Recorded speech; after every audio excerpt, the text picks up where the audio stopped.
هي دعوة صحة التوقيع وإمتى أعملها وأنا أصلا ليه بعمل الدعوة دي؟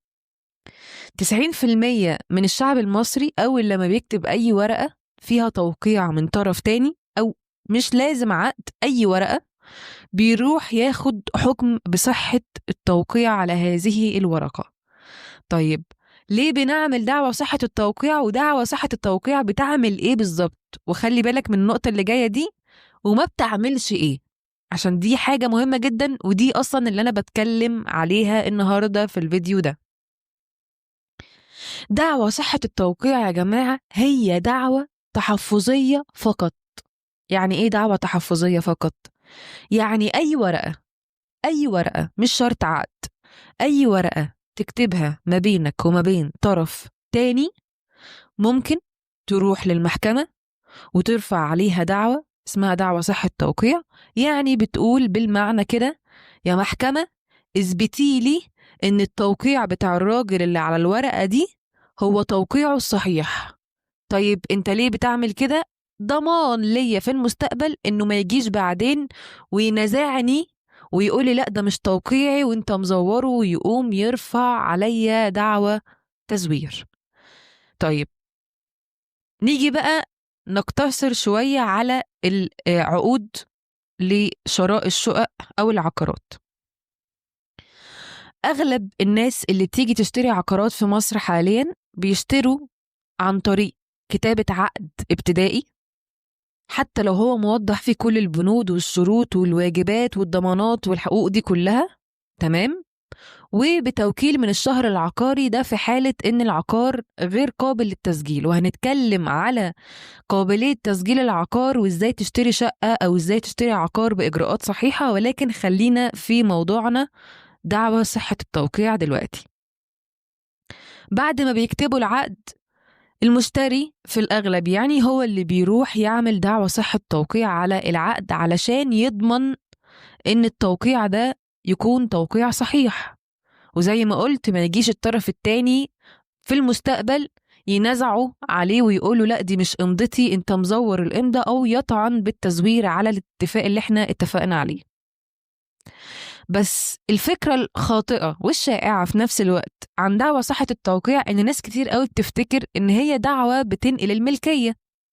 يعني اروح اشتري عقار في مصر سواء ارض او شقة او بيت كامل بورقة اسمها عقد ابتدائي وبتوكيل في الشهر العقاري، ممكن اي حد يروح يعمله عادي جدا، واروح اعمل صحة توقيع على العقد، وكده انا الملكية انتقلت من المالك ليا. المفهوم ده خاطئ 100%، وهقول لحضرتك ليه. لان زي ما قلت لك من شوية ان دعوة صحة التوقيع هي دعوة تحفظية ما بتنقلش الملكية، ثم ان القانون بيقول تنتقل ملكية العقارات في مصر بإيه؟ بصحة التوقيع؟ لا. بالتوكيل بالبيع للنفس في الشهر العقاري؟ لا. القانون بيقول لا تنتقل ملكية العقارات في مصر إلا بالتسجيل. طول ما انت مش مسجل العقد اللي معاك انت غير مالك حقيقي للعقار اللي انت اشتريته ودفعت فيه كل الفلوس اللي معاك.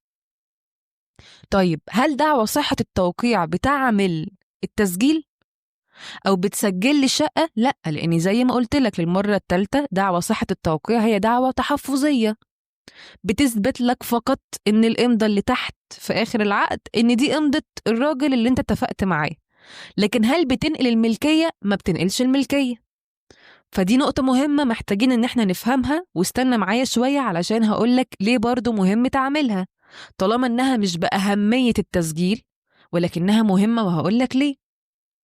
بس اتفقنا ان دعوة صحة التوقيع هي دعوة تحفظية لا تنقل الملكية. فاوعى تصدق اي حد بتشتري منه شقة او حتى المحامي بتاعه يقولك انت عامل عقد ومضينا عليه وهنعمل لك صحة توقيع انت كده وضعك امان وانت في السليم. الكلام ده كله مش صحيح. دعوة صحة التوقيع ما بتعملش اي حاجة غير ان انت بتثبت امضة الراجل اللي اتفقت معاه على البيع او الشراء. طيب نيجي هنا بقى للنقطة المهمة. طب طالما هي مش مهمة دعوة صحة التوقيع، وطالما انها مش بتنقل الملكية، انا ليه اعملها؟ الإجابة إن التسجيل في مصر، تسجيل العقارات بيتم عن طريقين. الإجابة إن التسجيل في مصر بيتم عن طريقين، يا إما الطريق الرضائي إن حضرتك والمالك بتروحوا للشهر العقاري وبينقلك الملكية منه ليك، فبتكون وقتها مالك حقيقي للعقار أمام جهات الحكومية للدولة، فبتكون وقتها المالك الحقيقي، لأن كده حصل نقل ملكية وتم تسجيل نقل الملكية اللي هو تم تسجيل العقد، فساعتها حضرتك هتكون مالك حقيقي أمام الجهات الحكومية لمصر كلها. محدش يجي يقدر يقولك لا أنت مشتري بعقد بس أو عقد ابتدائي ومعكش توكيل أو غير مسجل فبالتالي أنت مش المالك، لا أنت ساعتها هتكون المالك. طيب، فده الطريق الأولاني اللي هو الطريق الرضائي، إن الطرفين بيروحوا مع بعض الشهر العقاري وبينقلوا الملكية وبيسجلوا هذا النقل. أما الطريق التاني وده بقى اللي احنا علشانه بنعمل دعوى صحة توقيع، إن ممكن لأسباب كتير جدا وقت الاتفاق وانت بتسلم الفلوس بتاعتك وبتستلم العين أو بتستلم العقار، وقت الاتفاق دلوقتي مش هتعرف تسجل الشقة أو مش هتعرف تسجل الأرض أو مش هتعرف تسجل العقار أيا كان اللي انت بتشتريه. فالعقد الابتدائي اللي معاك والتوكيل بيعتبر بروفة للإجراءات الحقيقية اللي هقولك عليها دلوقتي. يعني إيه؟ يعني أنا اتفقت معاك إن التسجيل في مصر أو إن العقار في مصر، أنا زي ما اتفقنا إن القانون بيقول أن العقارات تنتقل ملكيتها بالتسجيل فقط. طيب أنا ممكن دلوقتي وأنا بشتري عقار ما يكونش التسجيل متاح لهذا العقار وفي نفس الوقت أنا عايزة أشتريه، فأعمل إيه؟ أكتب العقد الابتدائي عادي جدا، وممكن كمان احتياطي إن المالك لهذا العقار يروح يعمل لي توكيل بالبيع للنفس في الشهر العقاري علشان أضمن التسجيل فيما بعد. طيب ممكن نعمل إيه؟